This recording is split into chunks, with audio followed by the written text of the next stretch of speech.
I often get feedback from people telling me how good they think my English is. Some even go as far as to say that they think that I sound like a native speaker. So in this video, I thought I should take you behind the scenes into the green room of my mind to share with you what actually happens in my mind space as I'm speaking English to you. The first thing, and I think needless to say, is that I think in English. I train myself to think in English, and in this channel I very often talk about how I did that. One of the videos that I would suggest you watch if you are interested in that is how to integrate more English into your daily routine. But here is some more things. The first and foremost thing that happens with my mind, I think, is that I tend to think in patterns. When I was in my teens, I spoke very random English. My English was literally all over the place. It was very difficult to understand what I meant because my expression was not logical or rational at all. But now I realized that your language sounds way more structured if you think in patterns. Patterns are sentence openers in particular.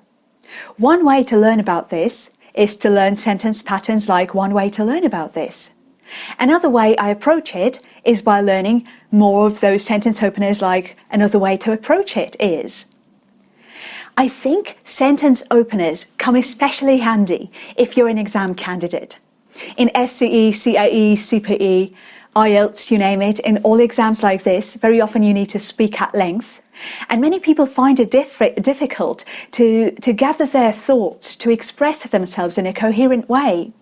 So while you're saying that sentence opener, it gives you a little bit of precious time to get your thoughts into alignment, to figure out what it is that you would actually like to say. The second thing that I think is important, especially for your vocabulary, is to get good at making distinctions. Making distinctions is so crucial. And here is what I mean by this. Distinctions are your ability to partition reality. And the more distinctions you can make, the more concepts you can come up with as you speak. For example, in English we have words like influence, impact, and effect. They all have different shades to them, different hues to them. And if you want to become an advanced speaker, it's critical that you're able to make those distinctions. I've got a video on this channel where I talked about this. I titled it The Difference Behind a Native Speaker's Mind and a Non-Native Speaker's Mind. In that video, I say that in English to a native speaker, no two synonyms have an exactly same meaning. And that is crucial to realize. Otherwise, you will end up sounding contrived, artificial. I learned about distinctions for the first time from Leo Gure's actualize.org channel, where he talks about how learning equals distinctions, or your ability to make distinctions. I suggest you check out that video for more inspiration to understand better what distinctions are. Now, the next point that I want to make is pronunciation. I don't think that my vocabulary is extra sophisticated or anything. I know so many people whose treasure trove of vocabulary, especially idioms, is packed. It's basically full to the brim. I don't think I have that ability to possess and to store many idioms. But pronunciation does play its role in how you perceive me and other people perceive my English and in how fluent they think I am. If there is one way to make someone think that your English is better than it is, then it is native-like pronunciation. Now, here is how I learned it. It boils down to this. When I was a very young child, about 5 years old, I figured that I had a very interesting property about my mind. I could literally substitute my inner voice, which I could hear just between my eyebrows in the center of my head, with anybody's voice. So I could literally start speaking in my head in my mom's voice rather than my own voice. And then I went to school and I met my classmates and my teachers, and I noticed that I could even replace my inner voice with any voice, just literally any of my classmates' parents' voices. that was possible. And what was interesting about that was that I was able to basically imagine them saying anything in that voice. That thing turned out to be very useful when I started emulating native speakers' pronunciation. I got into podcasts, I started listening extensively in English. And one thing that I was fast to apply to my pronunciation practice was this ability to start speaking in the center of my head between my eyebrows in a native speaker's voice. And here is a quick way for you to check this. Notice when you read something in English, notice what your accent, what your inner pronunciation sounds like between your ears. Just actually notice, and perhaps if you've been struggling with your accent for a while, with accent reduction specifically, you will notice that in fact when you're reading, you don't speak to yourself with a desired accent. What in fact you do, I will presume, is you just read things in your inner voice with a Slavic accent or your first language's accent that you're actually wrestling with. So if you really want to improve on your pronunciation, I think this ability could come in handy. Just see if you can reproduce your accent model's voice in your memory and see if you can actually make your voice model say things in your mind.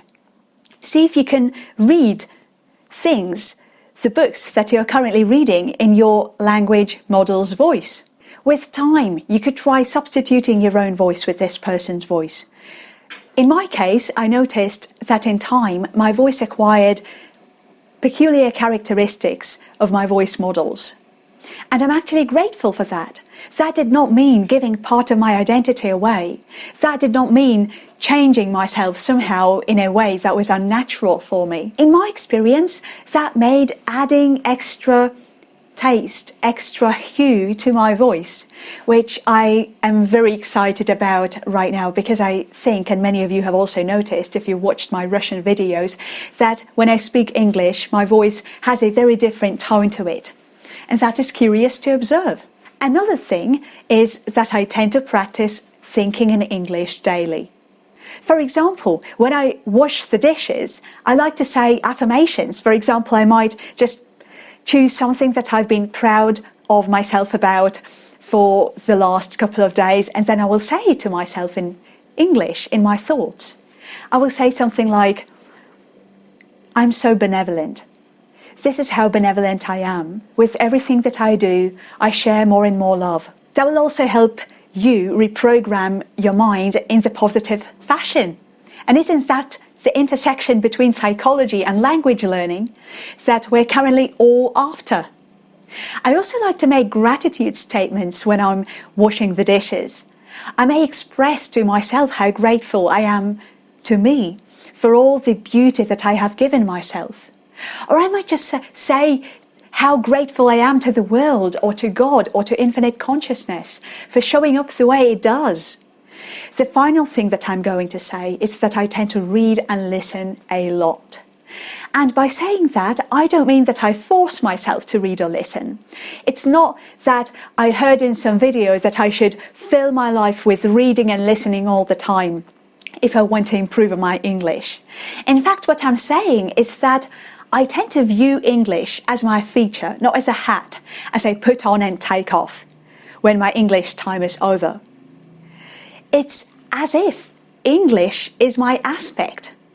It's one of those inner assets that I use to get in contact with reality. I'm a very curious person. I really love learning about the world. I want to know everything. I want to learn who I am, what the world is, what is going on here. I tend to pick my materials according to my main veins of interest, which are metaphysics, for example. And I think that that should be the number one motivating factor for your choice of listening and reading materials. I don't think it will ever be effective if you tell yourself, just listen to 30 minutes of English every day, and then you go and listen to some random podcast that your friend advised to you and you don't think is really relevant or pertinent to your interests or what your life is about. If you're interested in becoming my one-to-one student, you can expand the description box down below and find my email and write me an email telling me that you would love to study English with me. In any case, thank you very much for watching. That was Lilia from Inktelligent, and I'm looking forward to connecting with you on this channel again. Take care of yourself, and bye-bye for now.